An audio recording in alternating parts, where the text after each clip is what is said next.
Chapter 4. Raskolnikov had been a vigorous and active champion of Sonya against Luzhin, although he had such a load of horror and anguish in his own heart. But having gone through so much in the morning, he found a sort of relief in a change of sensations, apart from the strong personal feeling which impelled him to defend Sonya. He was agitated, too, especially at some moments, by the thought of his approaching interview with Sonya. He had to tell her who had killed Lizaveta. He knew the terrible suffering it would be to him, and as it were, brushed away the thought of it. So when he cried as he left Katerina Ivanovna's, "Well, Sofya Semyonovna, we shall see what you'll say now," he was still superficially excited, still vigorous and defiant from his triumph over Luzhin. But strange to say, by the time he reached Sonya's lodging, he felt a sudden impotence and fear. He stood still in hesitation at the door, asking himself the strange question. Must he tell her who killed Lizaveta? It was a strange question because he felt at the very time not only that he could not help telling her, but also that he could not put off the telling.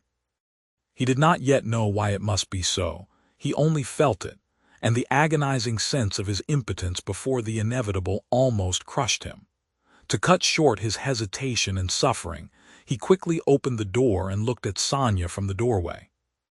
She was sitting with her elbows on the table and her face in her hands, but seeing Raskolnikov, she got up at once and came to meet him as though she were expecting him. "What would have become of me but for you?" she said quickly, meeting him in the middle of the room. Evidently she was in haste to say this to him. It was what she had been waiting for. Raskolnikov went to the table and sat down on the chair from which she had only just risen. She stood facing him, 2 steps away, just as she had done the day before. "Well, Sonya," he said, and felt that his voice was trembling. "It was all due to your social position and the habits associated with it. Did you understand that just now?" Her face showed her distress. "Only don't talk to me as you did yesterday," she interrupted him. "Please don't begin it. There is misery enough without that." She made haste to smile, afraid that he might not like the reproach. "I was silly to come away from there. What is happening there now? I wanted to go back directly, but I kept thinking that you would come."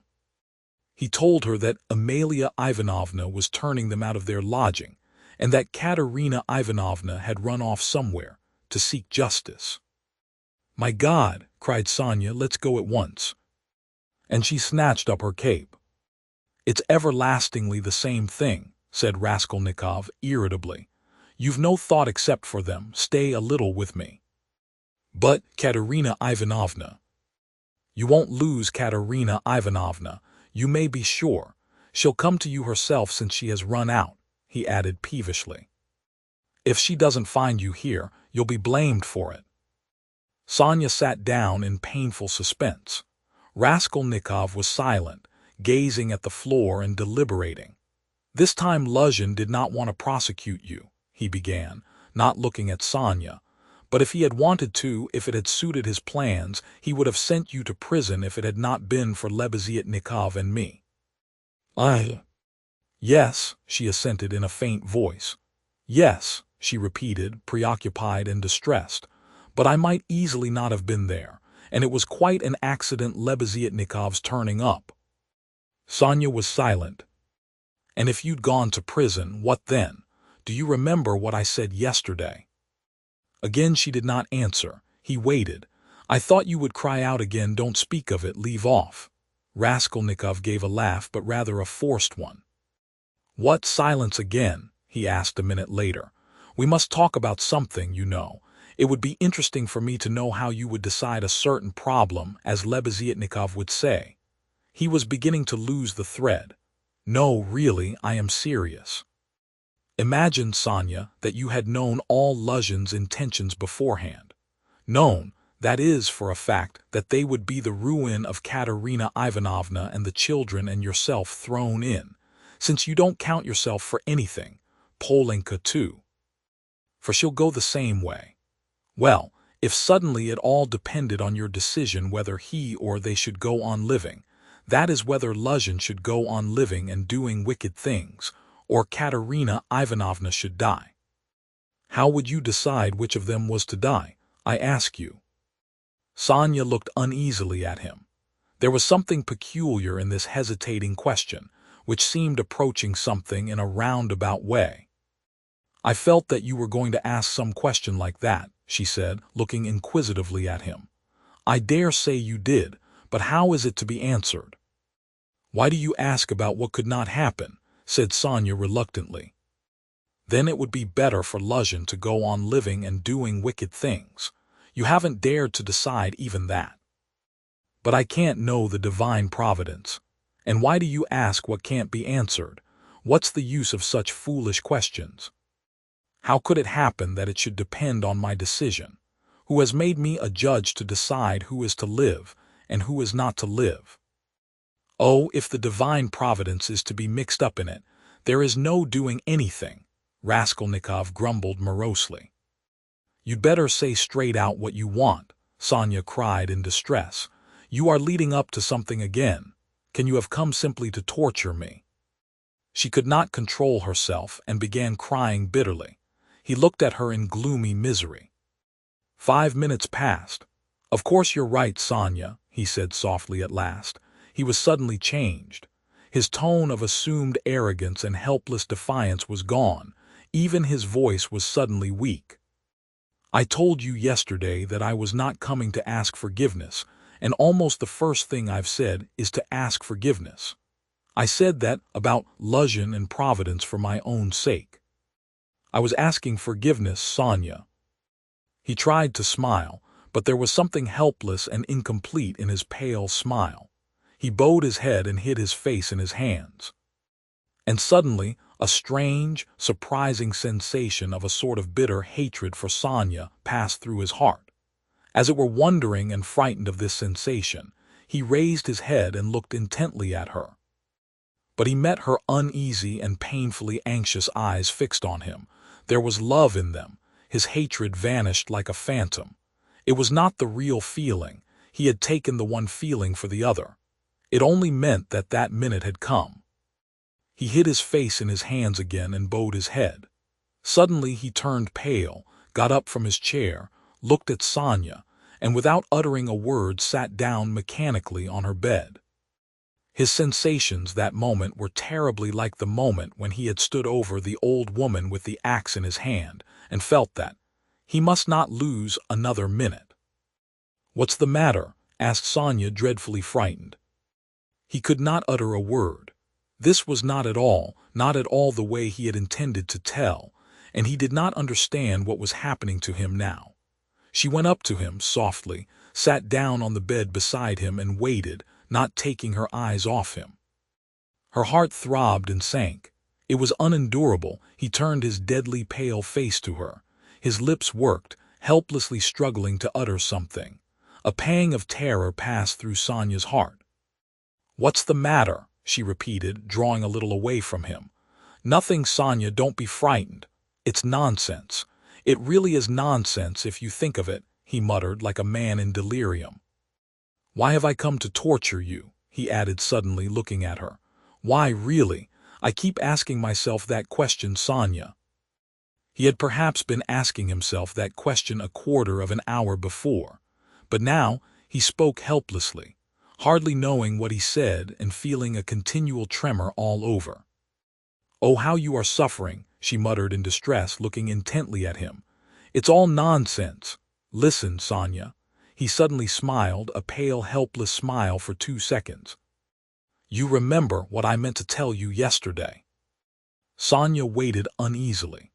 "I said as I went away that perhaps I was saying goodbye forever, but that if I came today I would tell you who killed Lizaveta." She began trembling all over. "Well, here I've come to tell you." "Then you really meant it yesterday," she whispered with difficulty. "How do you know?" she asked quickly, as though suddenly regaining her reason. Sonya's face grew paler and paler, and she breathed painfully. "I know." She paused a minute. "Have they found him?" she asked timidly. "No." "Then how do you know about it?" she asked again, hardly audibly, and again after a minute's pause. He turned to her and looked very intently at her. Guess, he said with the same distorted, helpless smile. A shudder passed over her. But you, why do you frighten me like this? She said, smiling like a child. I must be a great friend of his. Since I know, Raskolnikov went on, still gazing into her face as though he could not turn his eyes away. He did not mean to kill that Lizaveta. He killed her accidentally. He meant to kill the old woman when she was alone and he went there. And then Lizaveta came in. He killed her too. Another awful moment passed. Both still gazed at one another. You can't guess then, he asked suddenly, feeling as though he were flinging himself down from a steeple. No, whispered Sonia. Take a good look. As soon as he had said this again, the same familiar sensation froze his heart. He looked at her, and all at once seemed to see in her face the face of Lizaveta. He remembered clearly the expression in Lizaveta's face, when he approached her with the axe and she stepped back to the wall, putting out her hand, with childish terror in her face, looking as little children do when they begin to be frightened of something, looking intently and uneasily at what frightens them, shrinking back and holding out their little hands on the point of crying. Almost the same thing happened now to Sonia. With the same helplessness and the same terror, she looked at him for a while and, suddenly putting out her left hand, pressed her fingers faintly against his breast and slowly began to get up from the bed, moving further from him and keeping her eyes fixed even more immovably on him. Her terror infected him. The same fear showed itself on his face. In the same way he stared at her and almost with the same childish smile. Have you guessed? He whispered at last. Good God! Broke in an awful wail from her bosom. She sank helplessly on the bed with her face in the pillows, but a moment later she got up, moved quickly to him, seized both his hands and, gripping them tight in her thin fingers, began looking into his face again with the same intense stare. In this last desperate look she tried to look into him and catch some last hope, but there was no hope, there was no doubt remaining, it was all true. Later on, indeed, when she recalled that moment, she thought it strange and wondered why she had seen at once that there was no doubt. She could not have said, for instance, that she had foreseen something of the sort, and yet now, as soon as he told her, she suddenly fancied that she had really foreseen this very thing. Stop, Sonia, enough. Don't torture me, he begged her miserably. It was not at all like this he had thought of telling her, but this is how it happened. She jumped up, seeming not to know what she was doing, and wringing her hands, walked into the middle of the room, but quickly went back and sat down again beside him, her shoulder almost touching his. All of a sudden she started as though she had been stabbed, uttered a cry and fell on her knees before him. She did not know why. What have you done? What have you done to yourself? She said in despair, and jumping up she flung herself on his neck, threw her arms round him and held him tightly. Raskolnikov drew back and looked at her with a mournful smile. You are a strange girl, Sonia. You kiss me and hug me when I tell you about that. You don't think what you are doing. There is no one in the whole world now so unhappy as you, she cried in a frenzy, not hearing what he said, and she suddenly broke into violent hysterical weeping. A feeling long unfamiliar to him flooded his heart and softened it at once. He did not struggle against it. 2 tears started into his eyes and hung on his eyelashes. Then you won't leave me, Sonia, he said, looking at her almost with hope. No, no, never, nowhere, cried Sonia. I will follow you everywhere. Oh my God, oh how miserable I am. Why didn't I know you before? Why didn't you come before? Oh dear. Here I have come. Yes, now. What's to be done now? Together, she repeated as it were unconsciously, and she hugged him again. I'll follow you to Siberia. He recoiled at this, and the same hostile, almost haughty smile came to his lips. Perhaps I don't want to go to Siberia yet, Sonia, he said. Sonia looked at him quickly. Again, after her first passionate, agonizing sympathy for the unhappy man, the terrible idea of the murder overwhelmed her. In his changed tone she seemed to hear the murderer speaking. She looked at him bewildered. She knew nothing as yet, why, how, with what object it had been. Now all these questions rushed at once into her mind, and again she could not believe it. He is a murderer. Could it be true? What's the meaning of it? Where am I? She said in complete bewilderment, as though still unable to recover herself. How could you, a man like you, how could you bring yourself to it? What does it mean? Oh, well, to plunder. Leave off, Sonya, he answered wearily, almost with vexation. Sonya stood as though struck dumb, but suddenly she cried, "You were hungry, it was, to help your mother." "Yes." "No, Sonya, no," he muttered, turning away and hanging his head. "I was not so hungry. I certainly did want to help my mother, but that's not the real thing either. Don't torture me, Sonya." Sonya clasped her hands. Could it all be true? Good God, what a truth! Who could believe it? And how could you give away your last farthing and yet rob and murder?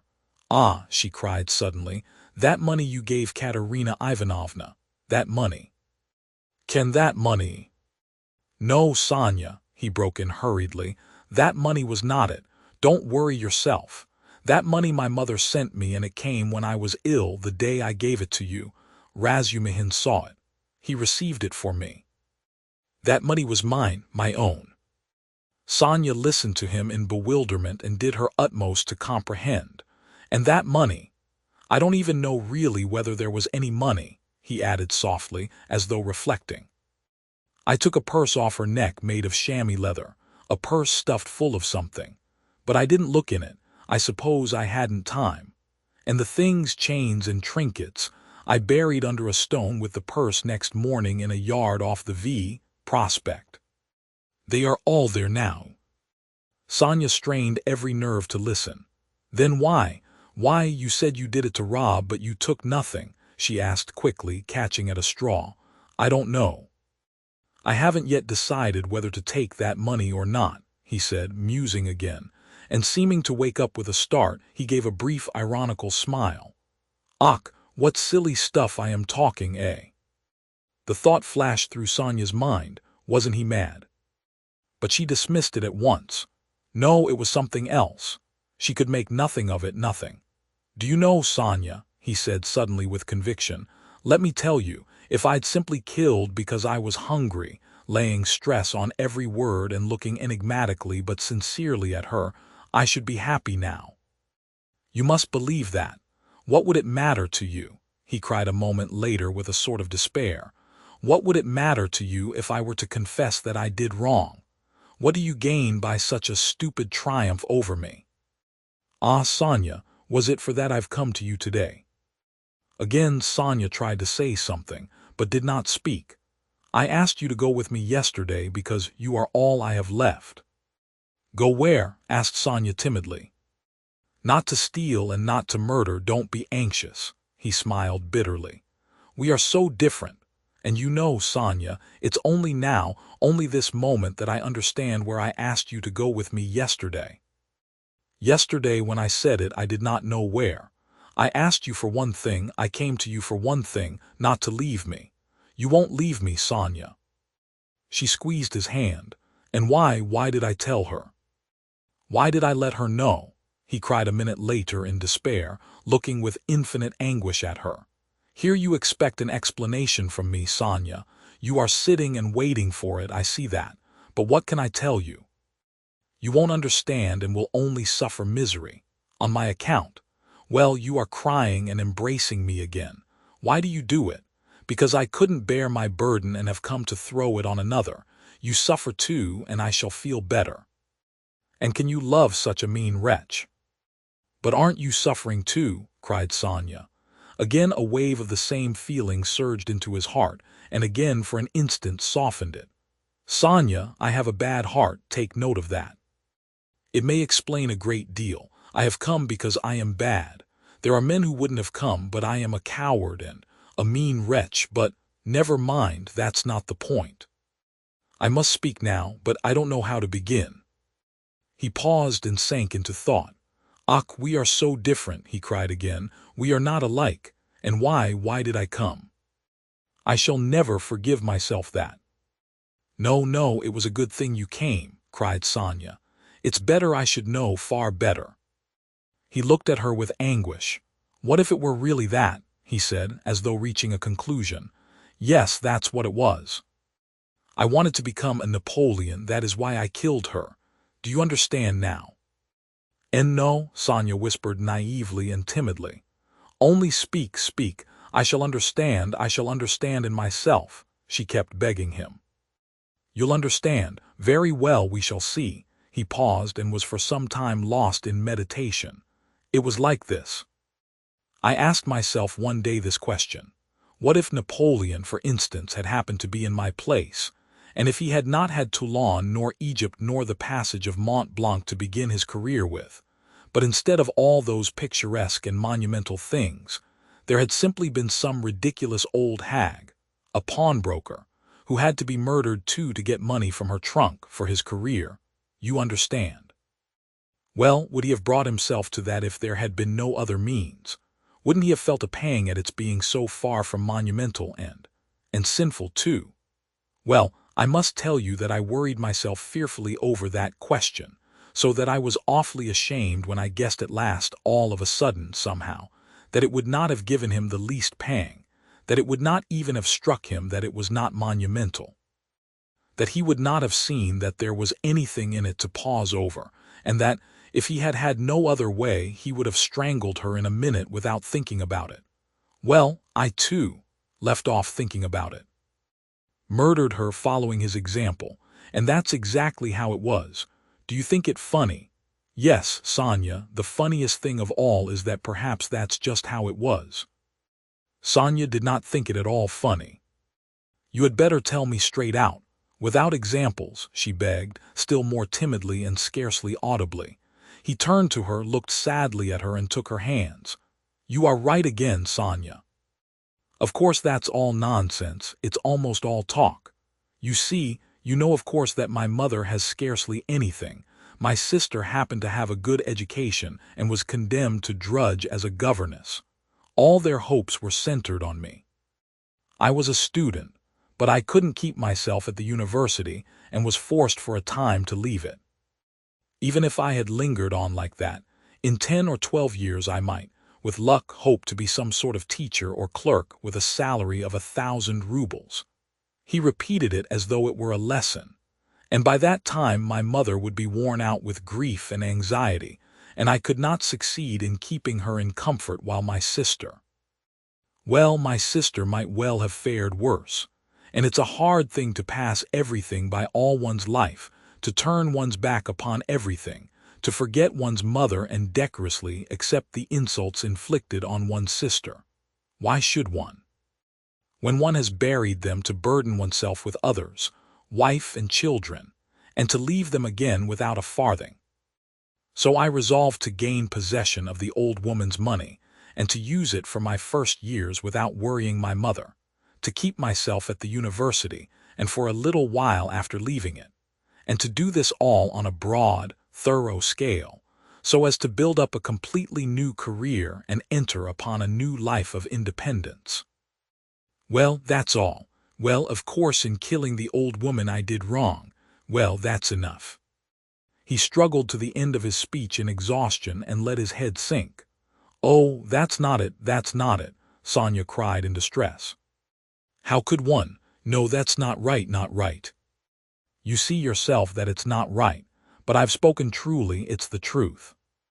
"As though that could be the truth, good God!" "I've only killed a louse, Sonia, a useless, loathsome, harmful creature." "A human being, a louse."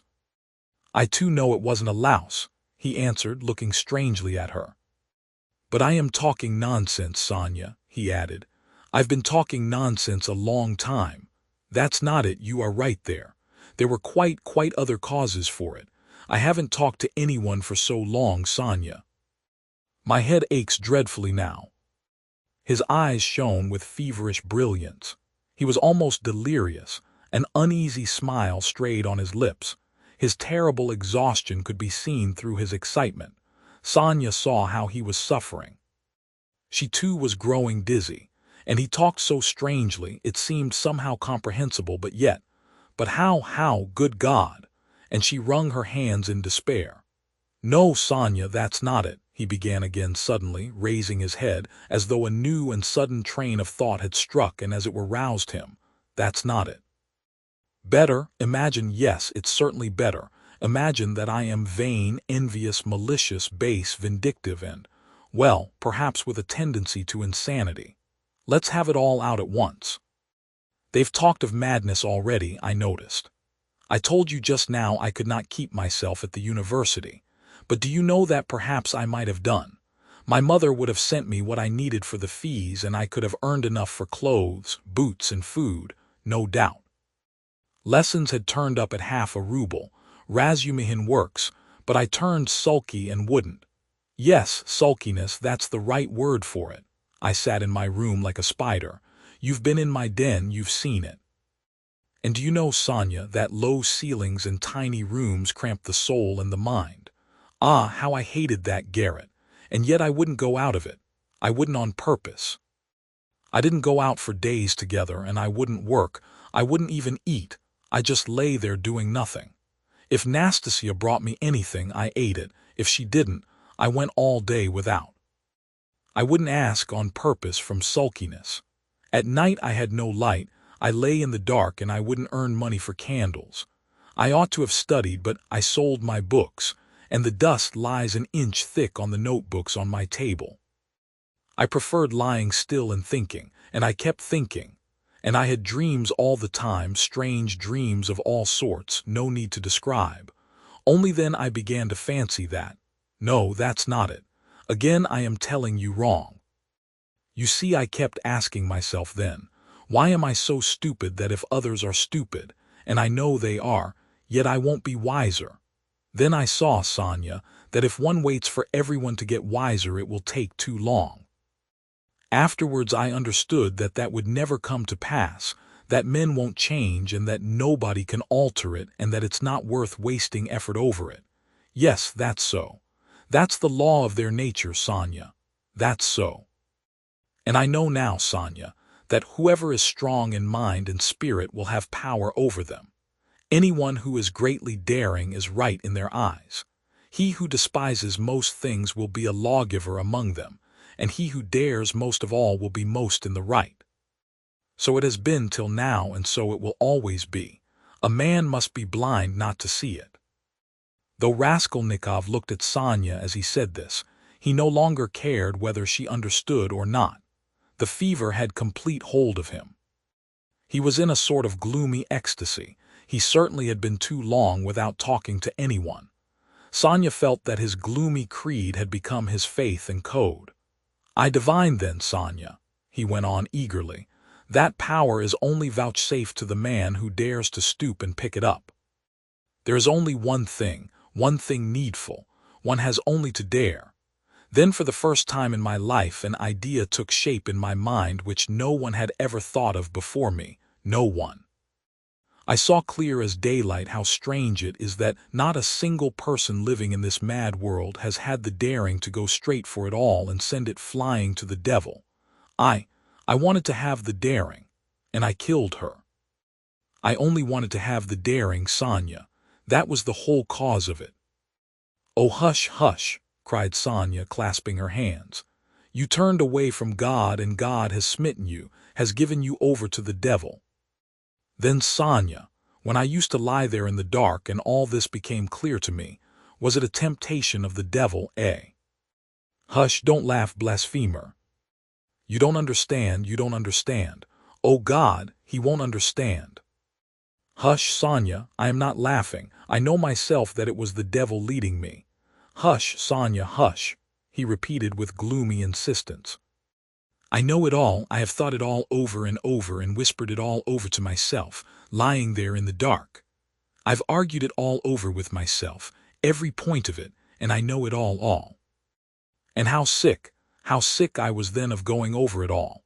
I have kept wanting to forget it and make a new beginning, Sonya, and leave off thinking. And you don't suppose that I went into it headlong like a fool. I went into it like a wise man, and that was just my destruction.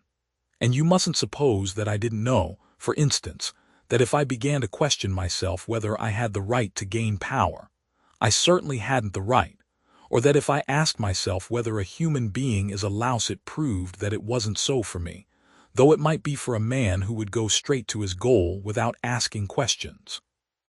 If I worried myself all those days, wondering whether Napoleon would have done it or not, I felt clearly, of course, that I was Napoleon. I had to endure all the agony of that battle of ideas, Sonia, and I longed to throw it off. I wanted to murder without casuistry, to murder for my own sake, for myself alone. I didn't want to lie about it even to myself. It wasn't to help my mother I did the murder. That's nonsense. I didn't do the murder to gain wealth and power and to become a benefactor of mankind. Nonsense. I simply did it. I did the murder for myself alone, and whether I became a benefactor to others, or spent my life like a spider catching men in my web and sucking the life out of men, I couldn't have cared at that moment. And it was not the money I wanted, Sonia, when I did it. It was not so much the money I wanted, but something else. I know it all now. Understand me. Perhaps I should never have committed a murder again. I wanted to find out something else. It was something else led me on. I wanted to find out then and quickly whether I was a louse like everybody else or a man, whether I can step over barriers or not, whether I dare stoop to pick up or not, whether I am a trembling creature or whether I have the right to kill. Have the right to kill, Sonia clasped her hands. Ach, Sonia, he cried irritably and seemed about to make some retort but was contemptuously silent. Don't interrupt me, Sonia. I want to prove one thing only, that the devil led me on then, and he has shown me since that I had not the right to take that path, because I am just such a louse as all the rest. He was mocking me, and here I've come to you now. Welcome your guest. If I were not a louse, should I have come to you? Listen, when I went then to the old woman's, I only went a try. You may be sure of that. And you murdered her. But how did I murder her? Is that how men do murders? Do men go to commit a murder as I went then? I will tell you some day how I went. Did I murder the old woman? I murdered myself, not her. I crushed myself once for all, forever. But it was the devil that killed that old woman, not I. Enough, Sonia, enough. Let me be. He cried in a sudden spasm of agony. Let me be. He leaned his elbows on his knees and squeezed his head in his hands, as in a vice. What suffering? A wail of anguish broke from Sonia. Well, what am I to do now? He asked, suddenly raising his head and looking at her with a face hideously distorted by despair. What are you to do? She cried, jumping up, and her eyes that had been full of tears suddenly began to shine. Stand up. She seized him by the shoulder. He got up, looking at her almost bewildered. Go at once, this very minute, stand at the crossroads, bow down. First kiss the earth which you have defiled, and then bow down to all the world and say to all men aloud, I am a murderer. Then God will send you life again. Will you go, she asked him, trembling all over, snatching his two hands, squeezing them tight in hers and gazing at him with eyes full of fire. He was amazed at her sudden ecstasy. You mean Siberia, Sonia? I must give myself up, he asked gloomily.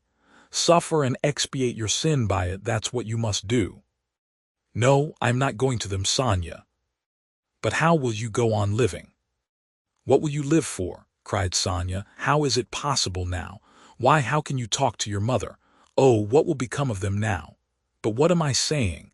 You have abandoned your mother and your sister already. He has abandoned them already. Oh God, she cried. Why, he knows it all himself. How can he live by himself? What will become of you now? Don't be a child, Sonia, he said softly. What wrong have I done them? Why should I go to them? What should I say to them? That's only a phantom. They destroy men by millions themselves and look on it as a virtue. They are knaves and scoundrels, Sonia. I am not going to them. And what should I say to them? That I murdered her but did not dare to take the money and hid it under a stone, he added with a bitter smile. Why, they would laugh at me and would call me a fool for not getting it, a coward and a fool. They wouldn't understand and they don't deserve to understand. Why should I go to them? I won't. Don't be a child, Sonya. It will be too much for you to bear, too much, she repeated, holding out her hands in despairing supplication. Perhaps I've been unfair to myself, he observed gloomily, pondering.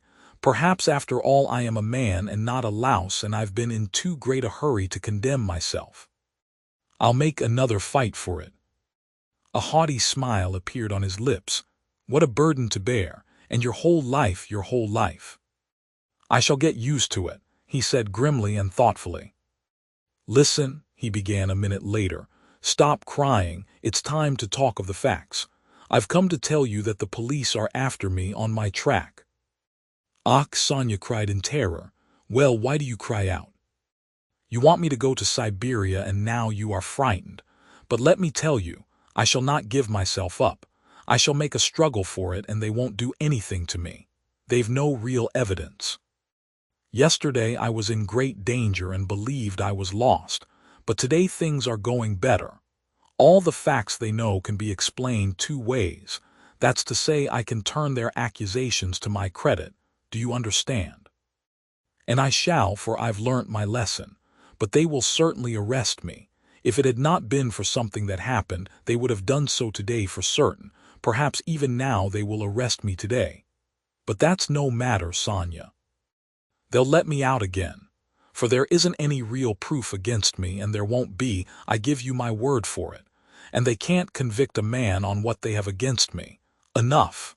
I only tell you that you may know. I will try to manage somehow to put it to my mother and sister so that they won't be frightened. My sister's future is secure, however, now, I believe. And my mother's must be too. Well, that's all. Be careful, though. Will you come and see me in prison when I am there? Oh, I will, I will. They sat side by side, both mournful and dejected, as though they had been cast up by the tempest alone on some deserted shore. He looked at Sonya and felt how great was her love for him, and strange to say, he felt it suddenly burdensome and painful to be so loved.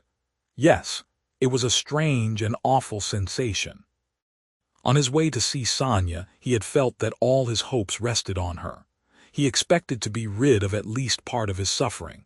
And now, when all her heart turned towards him, he suddenly felt that he was immeasurably unhappier than before. Sonya, he said, you'd better not come and see me when I am in prison.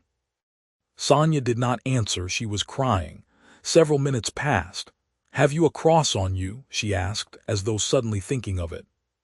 He did not at first understand the question. No, of course not. Here, take this one of cypress wood. I have another, a copper one that belonged to Lizaveta. I changed with Lizaveta.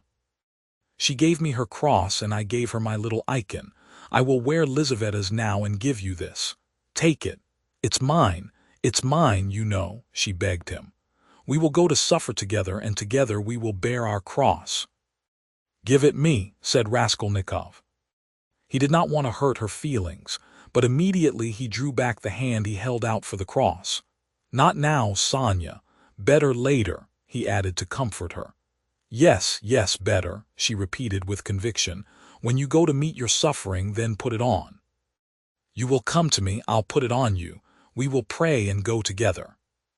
At that moment someone knocked 3 times at the door. Sofya Semyonovna, may I come in? They heard in a very familiar and polite voice. Sonya rushed to the door in a fright. The flaxen head of Mr. Lebeziatnikov appeared at the door.